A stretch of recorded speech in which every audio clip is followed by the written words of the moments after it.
क्या आप जानते हैं कि सरकार ने अब पहले के जैसा ऐसा वाला पासपोर्ट नहीं, अब ई पासपोर्ट बनाना शुरू कर दिया है। इस पासपोर्ट की खासियत यह है कि इसमें एक सिम कार्ड के जैसा छोटा सा चिप लगा हुआ होता है, जिसमें आपका पूरा डेटा दर्ज रहता है, जो आपके पासपोर्ट को पहले के मुकाबले में अब काफी सिक्योर बनाता है। तो आज की इस वीडियो में मैं आपको बताने वाला हूं कि अगर अभी तक आपका पासपोर्ट नहीं बना है तो अब 2026 में पासपोर्ट एप्लीकेशन के माध्यम से आप अब कैसे इसको घर बैठे मोबाइल फोन से ही अप्लाई कर पाओगे, कितने चार्जेस लगते हैं, कितना पैसा आपको पे करना होता है, कितने डॉक्यूमेंट्स लगेंगे, क्या क्या डॉक्यूमेंट्स आपको रेडी करके रख लेने होंगे, और फिर जब आप इसको अप्लाई कर देंगे उसके बाद ये कितने दिनों में आपके घर पर बनकर आ जाएगा।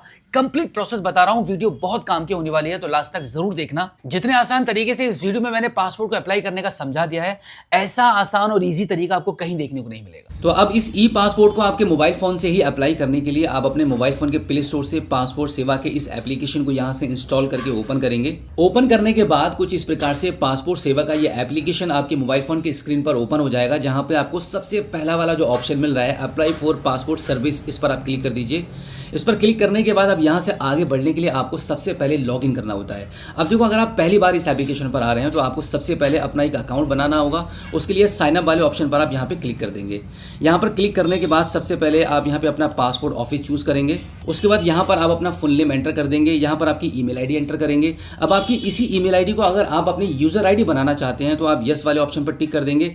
एंड देन यहाँ पे चेक अवेलेबिलिटी वाले ऑप्शन पर आप क्लिक कर देंगे। तो अब अगर आपकी ईमेल आईडी आपका यूजर आईडी बनने के लिए अवेलेबल होगी तो यहाँ पे आपको ग्रीन कलर में लिखा हुआ आ जाएगा, और फिर उसके बाद यहाँ पर अपना पासवर्ड सेट करेंगे एंड देन रजिस्टर कर देंगे।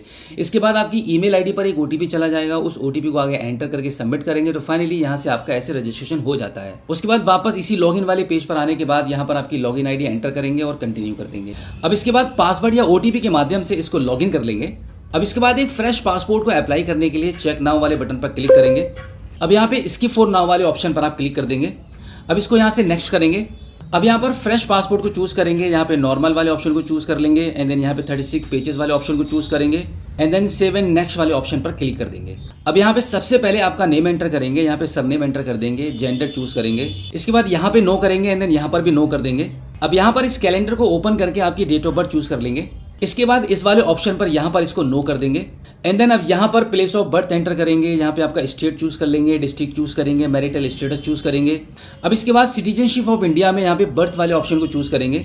अब इसके बाद अगर आपके पास पैन कार्ड और वोटर आईडी कार्ड है तो उन दोनों के नंबर आप यहाँ पे एंटर करेंगे एंड देन यहाँ पे एम्प्लॉयमेंट टाइप वाले ऑप्शन पर टिक करके यहाँ पे आप देख सकते हैं कई एक सारे ऑप्शंस आ रहे हैं। इनमें से आपके लिए जो भी ऑप्शन यहाँ पे सूटेबल है वो आप चूज कर लेंगे। हम यहाँ पे सेल्फ एम्प्लॉयड वाले ऑप्शन को चूज कर लेते हैं। अब इसके बाद अगर आपकी फैमिली में कोई गवर्नमेंट सर्वेंट है तो आप यस करेंगे, अदरवाइज नो कर देंगे। अब इसके बाद एजुकेशनल क्वालिफिकेशन वाले ऑप्शन पर टिक करेंगे तो यहाँ पे आप अपनी क्वालिफिकेशन चूज करेंगे। अब इसके बाद अगर आपकी बॉडी पर कोई चोट का निशान है, कोई मार्क है या कोई तिल है तो उसको आप यहाँ पे मेंशन करेंगे एंड देन यहाँ पे आपके आधार कार्ड के नंबर को एंटर कर देंगे। इसके बाद यहाँ पे आई एग्री वाले बटन पर क्लिक करेंगे, इसको यस कर देंगे एंड देन लास्ट में फाइनली इसको सेव एंड नेक्स्ट वाले बटन पर क्लिक करेंगे।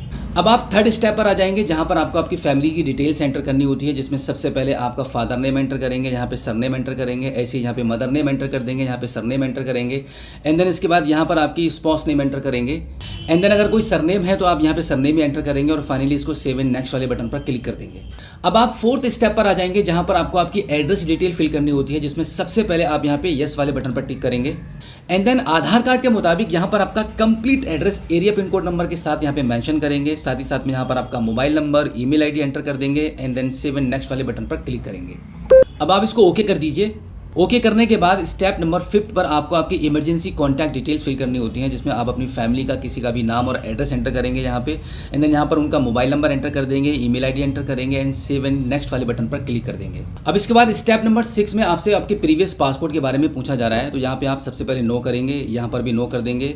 अब यहाँ पर आपसे पूछा जा रहा है कि क्या आपने इससे पहले भी पासपोर्ट के लिए अप्लाई किया है, अगर किया है तो यस करेंगे, अदरवाइज नो कर देंगे and then save and next वाले बटन पर क्लिक करेंगे। अब देखो, स्टेप नंबर 7 में अदर डिटेल्स आपसे पूछे जाएंगे, जिनमें काफी सारे सवाल यहाँ पर आपको शो हो रहे हैं, जिनका आंसर आपको यस और नो में देना है। तो यहाँ पर जितने भी ऑप्शन आपको देखने के लिए मिल रहे हैं, लगभग इन सभी का आंसर आपको नो में ही देना है और उसके बाद फाइनली आपको सेव एंड नेक्स्ट वाले बटन पर क्लिक। अब स्टेप नंबर 8 पर पासपोर्ट प्रीव्यू आपको शो हो जाएगा। जो आपने डिटेल्स यहाँ पे फिल की हैं, आप एक बार देख सकते हैं कि सभी डिटेल्स आपकी करेक्टली हैं। पासपोर्ट आपको मिलेगा बिल्कुल इसी तरीके से, वहाँ पे आपकी डिटेल्स आपके पासपोर्ट पर दर्ज रहेंगी। फिर लास्ट में आकर आप टर्म्स एंड कंडीशन के आई एग्री वाले इस बॉक्स पर टिक करेंगे और फाइनली सेव एंड नेक्स्ट वाले बटन पर क्लिक कर देंगे। अब स्टेप नंबर 9 में डिटेल्स वेरिफिकेशन का ऑप्शन आ जाएगा, जिसमें आपको आपका बर्थ सर्टिफिकेट और आपका रेजिडेंशियल एड्रेस प्रूफ आपको चूज़ करना होता है। तो जिसमें बर्थ सर्टिफिकेट वाले ऑप्शन पर आप क्लिक करेंगे तो यहाँ पर काफ़ी सारे ऑप्शंस निकलकर सामने आ रहे हैं। इनमें से जो भी आपके पास सर्टिफिकेट होगा उसको आप चूज़ करेंगे। यहाँ पर हम परमानेंट अकाउंट नंबर वाले ऑप्शन को चूज़ कर लेते हैं, यानी कि हमने यहाँ पे पैन कार्ड वाले ऑप्शन को चूज़ कर लिया है। अब इसके बाद रेजिडेंशियल प्रूफ के लिए हम यहाँ पे सेलेक्ट वाले ऑप्शन पर क्लिक करेंगे तो आप देखेंगे कुछ ऑप्शंस यहाँ पे निकल कर आ चुके हैं, काफ़ी सारे ऑप्शंस आ रहे हैं। अब यहाँ पे सबसे ऊपर ही आपको आपके आधार कार्ड का ऑप्शन मिल जाता है, तो आपके लिए सबसे बेस्ट रहेगा आधार वाले ऑप्शन को चूज़ कर लेते हैं। अब इसके बाद थोड़ा सा ऊपर की साइड में स्क्रॉल करेंगे तो यहाँ पे आई एग्री वाले इस बॉक्स पर टिक करेंगे। यहाँ पर आपका प्लेस का नाम एंटर कर देंगे एंड देन फाइनली इसको सबमिट कर देंगे। इस प्रकार से आपका एप्लीकेशन यहाँ पे सक्सेसफुली सबमिट हो जाएगा। अब इसके बाद पे एंड शेड्यूल अपॉइंटमेंट वाले ऑप्शन पर आप क्लिक कर देंगे। अब इसके बाद सिलेक्ट पीएसके वाले ऑप्शन पर आप टिक करेंगे आपके पासपोर्ट ऑफिस को चूज़ करने के लिए। तो यहाँ पे आपका जो नज़दीकी पासपोर्ट ऑफिस है जो आपने शुरू में चूज़ किया था उसको आप चूज़ कर लेंगे। अब इसको आप ओके करेंगे। अब इसके बाद अपॉइंटमेंट डेट सेलेक्ट करने के लिए इस कैलेंडर पर आप टिक कर लेंगे। तो यहाँ पर आपको कुछ अवेलेबल डेट्स आपको शो होती हैं कुछ इस प्रकार से। अब जैसे कि हम अक्टूबर में इस फॉर्म को भर रहे हैं बट हमें यहाँ पर नवंबर में डेट्स मिल रही हैं। आप यहाँ पे देखेंगे ग्रीन कलर में कुछ इस प्रकार से आपको डेट्स मिलेंगी। इन्हीं डेट्स में आप पासपोर्ट ऑफिस में जा सकते हैं अपने पासपोर्ट को अप्लाई करने के लिए। तो यहाँ पर हम इनमें से कोई एक डेट चूज़ कर लेते हैं। अब इसके बाद थोड़ा सा नीचे की साइड में आएंगे तो यहाँ पर आप बुक अपॉइंटमेंट वाले ऑप्शन पर आप क्लिक करें। अब इसको आप ओके कर दीजिए।